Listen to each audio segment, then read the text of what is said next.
பூமியிலே சத்துருவை சங்கரிக்கும்படி கர்த்தர் என்னை ஆயுதமாய் பயன்படுத்த விரும்புகிறார். ஆனா நானோ அவருடைய கையில் இருக்கிறேன். ஆனா எப்படி இருக்கிறேன்னா மழுங்களா இருக்கிற, கூர்மையா இல்ல, ஷார்ப்பா இல்ல. எப்படி இருக்கிறேன்னா துருபிடிச்சு போய் இருக்கிற. துருபிடிச்ச விசுவாசிகளா மாறிட்டோம். நம்ம ஆரம்பத்துல நல்லா பல பல பல பலன்னு இருந்துச்சு, வெட்டினா ரெண்டா பொளந்துச்சு. ஜபம் அப்படி அக்கினியா இருந்துச்சு. ஜெபிச்சா பதில் கிடைச்சது.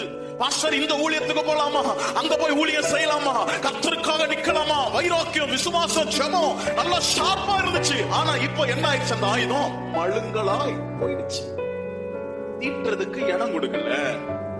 ஊழியக்காரங்களை தீட்டி ஷார்ப் பண்றதுக்கு இருதயத்தை என்ன பண்ணல, நடக்கல. பாஸ்டர் நீங்க பேசுற வசனம் எனக்கு கஷ்டமா இருக்குது, நீங்க என்னையே குத்தி குத்தி பேசுறீங்க.